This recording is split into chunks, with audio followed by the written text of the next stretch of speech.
Hi hello ಎಲ್ಲರಿಗೂ ನಮಸ್ಕಾರ. Welcome back to my Sushma Mallesh vlog channel.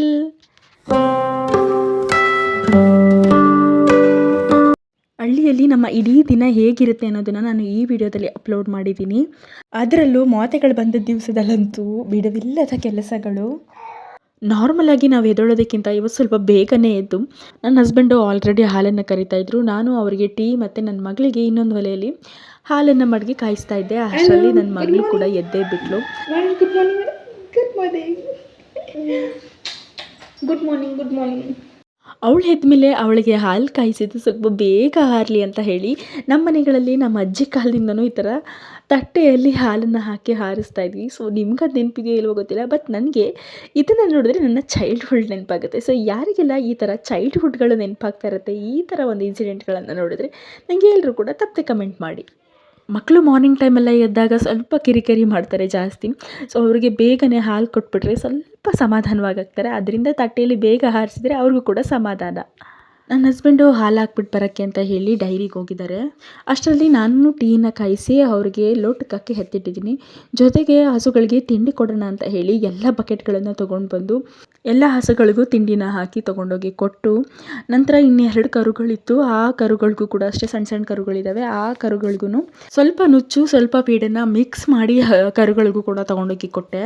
ನಾನು ತಿಂಡಿ ಇಟ್ಟು ಬರೋ ಅಷ್ಟರಲ್ಲಿ ನನ್ನ ಹಸ್ಬೆಂಡು ಆ ಡೈರಿಗೆ ಹಾಲು ಹಾಕ್ಬಿಟ್ಟು ಬಂದು ಟೀನ ಕುಡಿತಾಯಿದ್ರು. ನನ್ನ ಮಗಳು ನಾನು ತಿಂಡಿ ಹಾಕ್ಕೊಂಡು ಹಸುಗಳಿಗೆ ಕೊಡುವಾಗ್ಲೂ ಕೂಡ ಸ್ವಲ್ಪ ಗಲಾಟೆ ಮಾಡ್ತಾಯಿದ್ಲು. ಅವಳ ಎವ್ರಿಡೇ ರುಟೀನ್ ಹೇಗಿರುತ್ತೆ ಅಂದರೆ, ಇಲ್ಲಿ ಎದ್ದ ತಕ್ಷಣ ಸ್ವಲ್ಪ ಹಾಲೆಲ್ಲ ಕುಡ್ಕೊಂಡ್ರೆ ನಮ್ಮ ನಾದಿನಿಯವ್ರ ಮನೆಗೆ ಹೋಗ್ತಾಳೆ. ಅಲ್ಲಿ ಹೋದರೆ ಒಂದು ಸ್ವಲ್ಪ ಹೊತ್ತು ಆಟ ಆಡ್ಕೊಂಡು ಆಮೇಲೆ ಬರ್ತಾಳೆ. ನಮ್ಮ ಅತ್ತೆಯವ್ರು ಕೂಡ ನಮ್ಮ ನಾದಿನಿಯವ್ರ ಮನೆಗೆ ಹೋಗ್ತಾರೆ, ಯಾಕಂದರೆ ಇವಳನ್ನ ಸ್ವಲ್ಪ ನೋಡ್ಕೊಳ್ಳೋದಕ್ಕೆ ಅಂತ ಹೇಳಿ.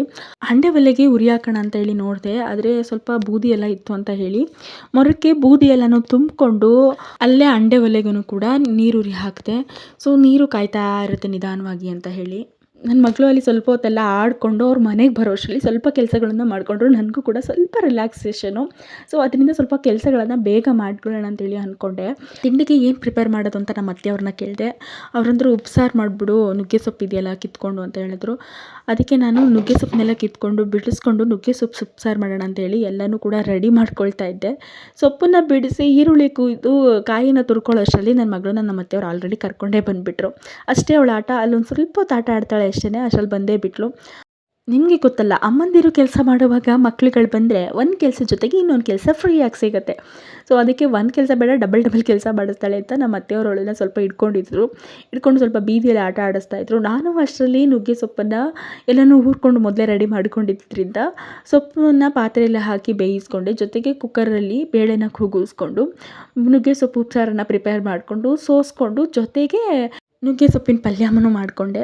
ಇನ್ನೊಂದು ಕುಕ್ಕರಲ್ಲಿ ರೈಸ್ ಇಟ್ಟು ಬೆಳಗಿನ ತಿಂಡಿ ರೆಡಿ ಆಯಿತು. ಉಪ್ಪು ಸಾಂಬಾರು ಮತ್ತು ಜೊತೆಗೆ ರೈಸು, ನಂಚ್ಕೊಳ್ಳೋದಕ್ಕೆ ಪಲ್ಯ, ಇನ್ನೇನು ಬೇಕ್ರಿ ಊಟಕ್ಕೆ, ಅವೆಲ್ಲ ಬ್ಯಾಲೆನ್ಸ್ಡ್ ಮೀಲ್ ರೆಡಿ ಆಯಿತು. ನನ್ನ ಹಸ್ಬೆಂಡು ಟೀ ಕುಡಿದಿದ್ದೆ ಡೈರೆಕ್ಟ್ ಹೋಗಿದ್ದೆ ಹೊಲ್ದ ಹತ್ರ, ಯಾಕಂದರೆ ಇವತ್ತು ಮಾತೆ ಮುರಿಯೋದು ಬಂದಿದೆ ಅಂತ ಹೇಳಿದ್ನಲ್ವ. ಸೊ ಅದರಿಂದ ಮಾತೆ ಮುರಿಯೋಕ್ಕೆ ಅಂತ ಹೇಳಿ ಹೋಗಿದ್ದಾರೆ. ಇನ್ನೂ ಮಾತೆ ಎಲ್ಲನೂ ಅರ್ಲಿ ಮಾರ್ನಿಂಗೇ ಬಿಡಿಸಿದ್ರೆ ಅಷ್ಟಾಗಿ ರಿಸ್ಕ್ ಅನಿಸಲ್ಲ.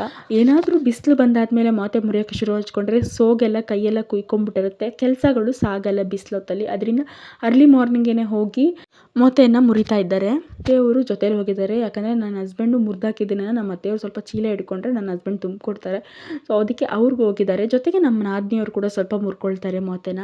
ನಮ್ಮ ಅತ್ತೆ ನಮ್ಮ ಹಸ್ಬೆಂಡು ಹೊಲದಿಂದ ಬರೋಷ್ಟರಲ್ಲಿ ಅವರಿಗೆ ಅಡುಗೆ ರೆಡಿ ಮಾಡಿರಬೇಕು. ಅದರಿಂದ ಅಡುಗೆನೂ ಕೂಡ ಪ್ರಿಪೇರ್ ಮಾಡಿಕೊಂಡು ಸ್ವಲ್ಪ ಪಾತ್ರೆಗಳನ್ನು ಇತ್ತು ಅಡುಗೆ ಮಾಡೋಕ್ಕೆಲ್ಲ ಯೂಸ್ ಮಾಡಿದ್ದು. ಆ ಎಲ್ಲ ಪಾತ್ರೆಗಳನ್ನು ಅಲ್ಲೇ ತೊಳೆದಾಕ್ಬಿಟ್ಟೆ. ಒಂದೇ ಸಲ ಪಾತ್ರೆಗಳನ್ನು ಗುಡ್ಡೆ ಹಾಕ್ಕೊಂಡು ತೊಳೆಯೋದ್ರಿಂದ ನಮಗೆ ರಿಸ್ಕ್ ಅನಿಸುತ್ತೆ. ಸ್ವಲ್ಪ ಪಾತ್ರೆಗಳಿದ್ದಾಗಲೇ ಪಾತ್ರೆಗಳನ್ನು ತೊಳ್ಕೊಂಡ್ಬಿಟ್ರೆ ಅಯ್ಯೋ ಪಾತ್ರೆ ತೊಳಿಬೇಕಲ್ಲ ಅಂತ ಹೇಳಿ ಟೆನ್ಷನ್ನು ಮೈಂಡಲ್ಲೇ ಇರಲ್ಲ. ಅದರಿಂದ ಅಲ್ಲಲ್ಲೇ ಪಾತ್ರೆಗಳನ್ನು ತೊಳ್ಕೊಬಿಟ್ರೆ ನಮಗೂ ಕೂಡ ಈಸಿ ಅನಿಸುತ್ತೆ.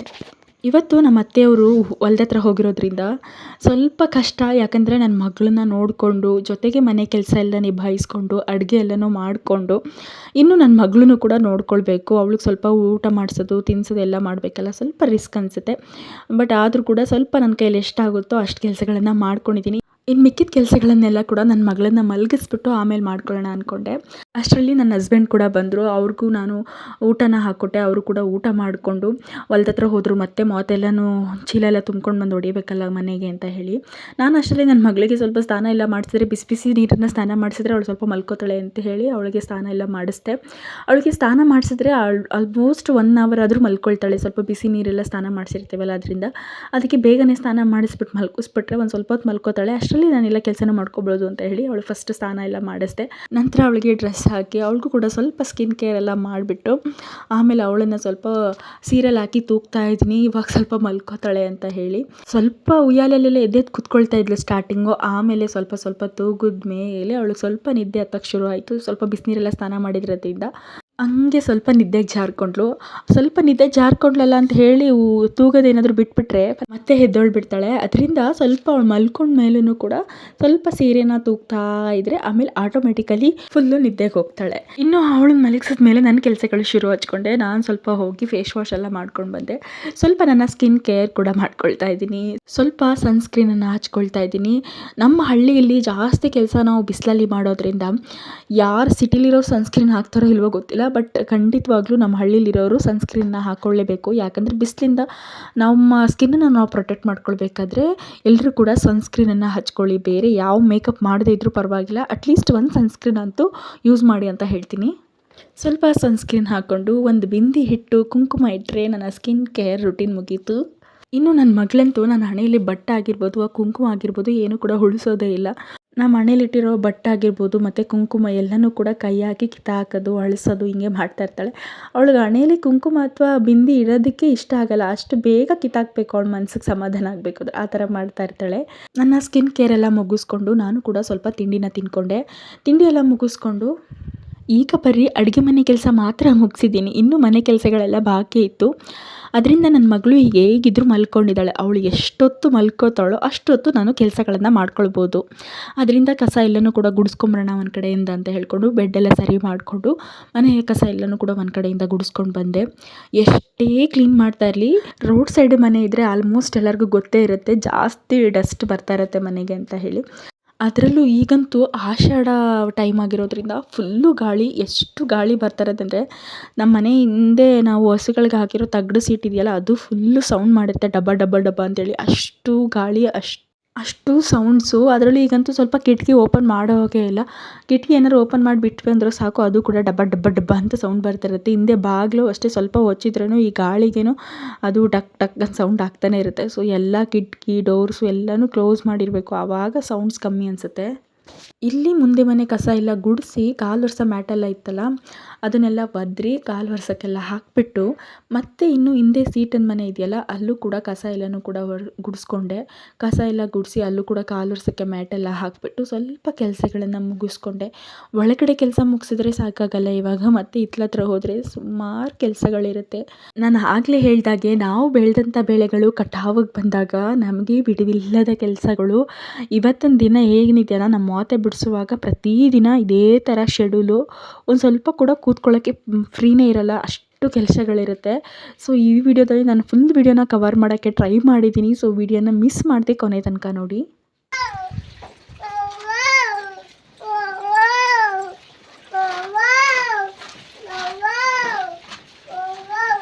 ಒಂದು ಸ್ವಲ್ಪ ಟೈಮು ಕೊಟ್ಟಿಗೆ ಹತ್ರ ಬರಲಿಲ್ಲ ಅಂದರೆ ಸಾಕು, ಇಷ್ಟು ತೊಪ್ಪೆಗಳು ರಾಶಿ ಬಿದ್ದುಬಿಟ್ಟಿರುತ್ತೆ. ಅದರಿಂದ ಸ್ವಲ್ಪ ಟೈಮ್ ಬಿಟ್ಟು ಬಂದು ತೊಪ್ಪೆನ ಅಲ್ಲೇ ಎತ್ತಾಕ್ತಾಯಿದ್ರೆ ನಮಗೂ ಕೂಡ ಅಷ್ಟು ರಿಸ್ಕ್ ಅನಿಸಲ್ಲ. ಮನೆಯೊಳಗೆ ಆಲ್ಮೋಸ್ಟ್ ಕೆಲಸಗಳನ್ನು ಮುಗಿಸಿ ಇನ್ನೂ ಸ್ವಲ್ಪ ಹಿತ್ಲಿಗೆ ಹೋಗಿ ಕೊಟ್ಟಿಗೆ ಕೆಲಸಗಳನ್ನು ಮಾಡೋಣ ಅಂತೇಳಿ ಹೋಗ್ತಾ ಇದ್ದೆ. ಹೋಗಿ ಸ್ವಲ್ಪ ಇನ್ನೂ ಕೈ ಹಾಕ್ಲೇ ಇಲ್ಲ, ಅಷ್ಟರಲ್ಲಿ ಆಗಲೇ ನನ್ನ ಮಗಳು ಅಮ್ಮ ಅಮ್ಮ ಅಮ್ಮ ಅಂತ ಕೂಗ್ಕೊಂಡು ಬರೋಕ್ಕೆ ಶುರು ಮಾಡಿಕೊಂಡ್ಳು. ಅವಳು ಹೇಗೆ ಅಂದರೆ ನಿದ್ದೆ ಮಾಡ್ತಾ ಇರ್ತಾಳೆ. ನಿದ್ದೆಯಿಂದ ಎದ್ದ ಮೇಲೆ ನಾವು ಇರಲಿ ಇಲ್ಲದೇ ಇರಲಿ ಅವಳಿಗೆ ಗೊತ್ತಿರುತ್ತೆ ನಮ್ಮಮ್ಮ ಇಲ್ಲೇ ಇರ್ತಾರೆ ಅಂತ, ಅವಳೇ ಹುಡಿಕೊಂಡು ಬಂದ್ಬಿಡ್ತಾಳೆ ಅಮ್ಮ ಅಮ್ಮ ಅಂತ ಕಿರ್ಚ್ಕೊಂಡು. ಅಂದರೆ ಇವಾಗ ನಾನು ಒಂದು ಅಡುಗೆ ಮನೇಲಿ ಇರ್ತೀನಿ, ಇಲ್ಲ ಅಂದರೆ ಆಲ್ಮೋಸ್ಟ್ ಗೊತ್ತು ಕೊಟ್ಟಿಗೆಯಲ್ಲಿ ಇರ್ತಾಳೆ ಅಂತ. ಅದರಿಂದ ಅವಳೇನೆ ಅವ್ವ ಅವ್ವ ಅಂತೇಳಿ ಕೂಗ್ಕೊಂಡು ಬಂದುಬಿಡ್ತಾಳೆ. ಇನ್ನು ಬಂದರೆ ಅವರು ಸುಮ್ಮನೆ ಇರ್ತಾರಾ ನೋಡಿ, ಆಲ್ರೆಡಿ ಬಂದು ಏನು ಮಾಡ್ತಾಯಿದ್ದಾರೆ ಅಂತ. ಅಲ್ಲಿ ಹಸುಗಳಿಗೆ ನೀರು ಕುಡ್ಸೋಣ ಅಂತೇಳಿ ನೀರು ತುಂಬಿಟ್ಟಿದ್ರೆ ಆ ಎಲ್ಲ ನೀರುಗಳನ್ನು ಕಲಸೋದು, ಕೈಯಲ್ಲಿ ಹಾಕಿ ಎರ್ಚೋದು, ಆ ನೀರು ಕಲಿಸ್ತಾ ಇರ್ತಾಳೆ. ಅದೇ ಕೆಲಸ ಅವಳಿಗೆ, ಬೇರೆ ಏನು ಕೆಲಸ ಇಲ್ಲ. ಆ್ಯಕ್ಚುಲಿ ಹೇಳ್ಬೇಕಂದ್ರೆ ಅವಳ ಫೇವ್ರೆಟ್ ಪ್ಲೇಸ್ ಅಂದರೆ ಕೊಟ್ಟಿಗೆ. ಯಾಕಂದರೆ ನೀರಿರುತ್ತೆ, ಆ ನೀರಲ್ಲಿ ಫುಲ್ಲು ಆಟ ಆಡ್ಬೋದು, ಅವಳದೇ ಖುಷಿ ಅವಳಿಗೆ. ನಮಗೆ ಕೊಟ್ಟಿಗೆಗೆ ಬಂದರೆ ಬೇರೆ ಯಾವ ಕೆಲಸನೂ ಮಾಡೋಕ್ಕೆ ಬಿಡಲ್ಲ. ಅವಳನ್ನ ಹಿಡ್ಕೊಳ್ಳೋದೇ ಒಂದು ದೊಡ್ಡ ಕೆಲಸ ಅನಿಸುತ್ತೆ. ಅವಳನ್ನ ನೀರಿಂದ ದೂರ ಹಿಡ್ಕೊಳ್ಳೋದೇ ಒಂದು ದೊಡ್ಡ ಕೆಲಸ. ಜೊತೆಗೆ ಸ್ವಲ್ಪ ಕೊಟ್ಟಿಗೆ ಕೆಲಸ ಎಲ್ಲ ಮುಗಿಸ್ಕೊಂಡು ಸ್ವಲ್ಪ ಮೋತೆ ಹೊಡೆಯೋದೆಲ್ಲ ಇತ್ತಲ್ಲ, ನನ್ನ ಹಸ್ಬೆಂಡ್ ಹೇಗಿದ್ರು ಮೋತೆ ತೊಗೊಂಡು ಬಂದು ಎಲ್ಲನೂ ಚೀಲದಲ್ಲಿ ಕಟ್ಟಿ ತಂದು ಹಾಕಿದ್ರು. ಅದು ಆಲ್ರೆಡಿ ಇವಾಗ ಟೈಮ್ ನೋಡಿದರೆ 1:30ಇಂದ 2 ಗಂಟೆ ಆಗ್ತಾಯಿದೆ. ಅದರಿಂದ ಇವಾಗ ಕೂತ್ಕೊಂಡ್ರು ನಮಗೆ ಆಲ್ಮೋಸ್ಟ್ ಒಂದು 3-4 ಗಂಟೆ ಟೈಮ್ ಆದರೂ ಬೇಕು ನಮಗೆ ಇಡೀ ಮೋತೆನ ಹೊಡೆದಾಕೋದಕ್ಕೆ. ಅದರಿಂದ ಸ್ವಲ್ಪ ಬೇಗನೆ ಕೂತ್ಕೊಂಡ್ರೆ ಬೇಗ ಕೆಲಸ ಆಗುತ್ತೆ ಅಂತ ಹೇಳಿ ಕೂತ್ಕೊಂಡು ಎಲ್ಲ ಮೋತೆನೂ ಹೊಡೆದಾಕಿದ್ವಿ. ನೋಡಿ, ಇದೇ ಬೇಬಿ ಕಾರ್ನು. ಇದಿದೆಯಲ್ಲ, ಇದು ಅದರದ್ದು ಸಿಪ್ಪೆ. ಈ ಸಿಪ್ಪೆನ ಈ ಥರ ಒಡೆದ್ರೆ, ಚಾಕುಲಿ ಓಪನ್ ಮಾಡಿದರೆ ಈ ಥರ ಬೇಬಿ ಕಾರ್ನ್ ಸಿಗುತ್ತೆ. ಎಲ್ಲನೂ ಕೂಡ ಸೆಪ್ರೇಟ್ ಮಾಡಿದ್ವಿ. ಸೊ ಹೊಡಿತಾ ಇರಬೇಕಾದ್ರೆ ಹಂಗೂ ಸ್ವಲ್ಪ ನಿದ್ದೆ ಬರೋಕ್ಕೆ ಅನ್ನಿಸ್ತಾ ಇತ್ತು. ಅದರಿಂದ ಸ್ವಲ್ಪ ಟೀ ಕೂಡ ಮಾಡಿಕೊಂಡು ಟೀ ಕುಡ್ಕೊಂಡು ಜೊತೆಲಿ ಮೋತೆನೂ ಕೂಡ ಹೊಡೆದಾಕಿದ್ವಿ. ಮೋತೆ ಎಲ್ಲ ಹೊಡೆದಾಕಿದ್ರೆ ಹಾಗಾದರೆ ಕೆಲಸ ಮುಗ್ದೋಯ್ತಾ? ಇಲ್ಲ, ಇನ್ನೂ ಕೆಲಸಗಳು ಬಾಕಿ ಇದೆ. ಇಲ್ಲಿ ಸ್ವಲ್ಪ ಹಿತ್ತಲಲ್ಲಿ ಎಲ್ಲ ನನ್ನ ಹಸ್ಬೆಂಡು ಮೇವು ಹಾಕಬೇಕಾದ್ರೆ ಎಲ್ಲರೂ ಚೆಲ್ಬಿಟ್ಟಿರ್ತಾರೆ. ಇನ್ನು ಮೋತೆ ಹೊಡೆದಿದ್ವಲ್ಲ, ಎಲ್ಲ ಕೂಡ ಕಸ ಆಗಿತ್ತು. ಎಲ್ಲ ಮೋತೆ ಎಲ್ಲನೂ ಒಂದು ಸೈಡ್ಗೆ ಹಾಕಿಬಿಟ್ಟು ಹಸುಗಳಿಗೆ ಹಾಕೋದಕ್ಕೆ ಅಂತ ಹೇಳಿ ಅದನ್ನು ಕೂಡ ಕಸ ಎಲ್ಲ ಗುಡಿಸಿ ಕ್ಲೀನ್ ಮಾಡ್ತಾಯಿದ್ದೆ. ಅದರಲ್ಲಿ ಚೆನ್ನಾಗಿರೋ ಮೇವೆಲ್ಲ ಮೇಲ್ಗಡೆ ಎತ್ತಿ ಹಸುಗಳಿಗೆ ಹಾಕಿ, ಇನ್ನೂ ಸ್ವಲ್ಪ ಅಡಿಲಿರುವಂತಹ ಕಸ ಎಲ್ಲನೂ ಮಕ್ರಿಗೆ ಹಾಕಿ ತೊಪ್ಪೆ ತುಂಬೋದಕ್ಕಾಗುತ್ತೆ ಅಂತ ಇಟ್ಟೆ. ಇವಾಗೆಲ್ಲ ಆಷಾಢದ ಕಾಲ ಅಂದರೆ ಸ್ವಲ್ಪ ಮಳೆ ಉದ್ರಕ್ಕೆ ಶುರು ಆಗುತ್ತೆ. ಮಳೆ ಉದುರಿದ್ರೆ ಆಲ್ಮೋಸ್ಟ್ ನಮಗೆ ಸೌದೆಗಳೆಲ್ಲ ನೆಂದೋಗ್ಬಿಡುತ್ತೆ. ಅದರಿಂದ ಸ್ವಲ್ಪ ಕಾಯಿ ಮಟ್ಟೆಗಳು ಮತ್ತು ಸೌದೆಗಳನ್ನೆಲ್ಲ ಎತ್ತಿಟ್ಕೊಳ್ಳೋಣ ಅಂತ ಹೇಳಿ ಸ್ವಲ್ಪ ಒದರ್ತಾ ಇದ್ವಿ. ಇವಾಗ ಸ್ವಲ್ಪ ಬಿಸಿಲಿದೆ, ಇನ್ನು ಮತ್ತೆ ನಾಳೆ ಎಲ್ಲ ಉದ್ರಕ್ಕೆ ಶುರು ಮಾಡಿಕೊಂಡ್ರೆ ಮತ್ತೆ ಆರೋವರೆಗೂ ಟೈಮ್ ಆಗುತ್ತೆ ಅಂತ ಚೆನ್ನಾಗಿರುವಾಗಲೇ ಎಲ್ಲನೂ ಒದ್ರೆ ಹಾಕೋಣ ಅಂತ ಒದ್ರೆ ಹಾಕ್ತಾಯಿದ್ವಿ. ಅದರಲ್ಲಿ ಈ ಚೌಳುಗಳು, ಸಾವಿರಕಾಲು ಥರ ಇರುವೆಗಳು ಎಲ್ಲ ಇದ್ಬಿಟ್ಟಿರುತ್ತೆ. ಅದೆಲ್ಲ ಮನೆ ಒಳಗಡೆ ತೊಗೊಂಡೋಗಿ ಹಾಕ್ಕೊಂಡ್ರೆ ಫುಲ್ಲು ಎಲ್ಲ ಮನೆ ಒಳಗಡೆನೇ ಹತ್ಕೊಂಡ್ಬಿಡುತ್ತೆ ಅಂತ ಎಲ್ಲನೂ ಕೂಡ ಒಂದು ಕಲ್ಲು ಮೇಲೆ ಕೆಚ್ಚಿ ಎಲ್ಲನೂ ಸೌದೆ, ಕಾಯಿ ಮಟ್ಟೆ, ಸ್ವಲ್ಪ ಗರಿ ಎಲ್ಲನೂ ಕೂಡ ಮಳೆಯಿಂದ ನೆನೆದೇ ಇರೋ ಹಾಗೆ ಒಂದು ಸೈಡಲ್ಲಿ ಎತ್ತಿಟ್ವಿ. ನನ್ನ ಮಗಳಿಗೆ ಸ್ವಲ್ಪ ಹಾಲು ಕಾಯಿಸಿ ಅವಳಿಗೂ ಹಾಲು ಕುಡಿಸಿ ನನ್ನ ಹಸ್ಬೆಂಡ್ಗೆಲ್ಲ ಟೀ ಮಾಡಿ ಕೊಟ್ಟೆ. ಸ್ವಲ್ಪ ಟೀ ಮಾಡ್ತಾ ಇದ್ದಾಗೇ ಅಡುಗೆ ಕೆಲಸಕ್ಕೆ ಏನಪ್ಪ ರೆಡಿ ಮಾಡೋದು ಅಂತ ಮೈಂಡಿಗೆ ಬಂದುಬಿಡುತ್ತೆ. ಯಾಕಂದರೆ ಆಲ್ರೆಡಿ ಬೆಳಗ್ಗೆಯಿಂದ ಕೆಲಸ ಮಾಡಿ ಸಾಕಾಗಿರ್ತೀವಿ. ಸ್ವಲ್ಪ ಕೆಲಸ ಎಲ್ಲ ಅಡುಗೆ ಕೆಲಸ ಮುಗಿಸ್ಕೊಂಡ್ರೆ ಒಂದು ಸ್ವಲ್ಪ ಆರಾಮಾಗಿ ಸ್ವಲ್ಪ ರೆಸ್ಟ್ ಮಾಡೋಣ ಅನ್ನೋದೊಂದು ಮೈಂಡು. ಆದರೆ ನಿಜವಾಗ್ಲೂ ಹೇಳ್ತೀನಿ, ಕೆಲಸಗಳಿದ್ದಾಗ ಒಂದು ಸ್ವಲ್ಪನೂ ಕೂಡ ರೆಸ್ಟೇ ಸಿಗಲ್ಲ. ಅಷ್ಟು ರೆಸ್ಟ್ಲೆಸ್ಸಾಗಿ ಕೆಲಸ ಇರುತ್ತೆ. ರಾತ್ರಿ ಊಟಕ್ಕೆ ಬೇಳೆ ಸಾಂಬಾರು ಮಾಡಿ ಅದಕ್ಕೆ ರೈಸ್ ಮಾಡಿದೆ. ಜೊತೆಗೆ ಮುದ್ದೆ ಮಾಡಬೇಕಲ್ಲ, ಮುದ್ದೆ ಮಾಡೋಣ ಅಂಥೇಳಿ ಹಿಟ್ಟು ನೆನೆಸಿಡೋಣ ಅಂತ ನೋಡಿದೆ. ಅಷ್ಟರಲ್ಲಿ ಸ್ವಲ್ಪ ಹಸಿಟ್ಟಲ್ಲಿ ಸ್ವಲ್ಪ ತೊಂಪೆ ಥರ ಕಾಣಿಸ್ತು. ಸ್ವಲ್ಪ ಹುಳು ಬರೋ ಥರ ಆಗ್ತಾಯಿದ್ದೀನಿ. ಇನ್ನು ಸ್ವಲ್ಪ ಇತ್ತು ಲಾಸ್ಟಲ್ಲಿ ಹಸಿಟ್ಟು. ಅದರಿಂದ ರಾಗಿ ಹಸಿಟ್ಟನ್ನೆಲ್ಲ ಒಂದ್ರಿ ಆಡಿ ಅದನ್ನು ಎಲ್ಲನೂ ಒಂದು ಬಕೆಟ್ಗೆ ಹಾಕಿ ಎತ್ತಿಟ್ಕೊಂಡು ಮುದ್ದೆನೂ ಕೂಡ ಮಾಡಿಕೊಂಡೆ. ಎಲ್ಲರೂ ಕೂತ್ಕೊಂಡು ಬಿಸಿಯಾಗಿ ಊಟ ಮುಗಿಸ್ಕೊಂಡು ಪಾತ್ರೆ ಎಲ್ಲ ತೊಳೆದು ಎತ್ತಿಟ್ಟೆ. ಇವತ್ತಿನ ಡೈಲಾಗು ಹೇಗಿತ್ತು ಅನ್ನೋದನ್ನು ತಪ್ಪದೆ ನೀವೆಲ್ಲರೂ ಕೂಡ ಕಮೆಂಟ್ ಬಾಕ್ಸಲ್ಲಿ ತಿಳಿಸಿ. ಯಾರೆಲ್ಲ ನನಗೆ ಪೂರ್ತಿ ವಿಡಿಯೋ ನೋಡಿ ಸಪೋರ್ಟ್ ಮಾಡ್ತಿದ್ದಾರೆ ಎಲ್ರಿಗೂ ಕೂಡ ಥ್ಯಾಂಕ್ ಯು ಸೋ ಮಚ್ ಅಂತ ಹೇಳ್ತಾ ಮತ್ತೆ ಸಿಗುವ. ಅಲ್ಲಿವರೆಗೂ take care, bye bye, love you all guys.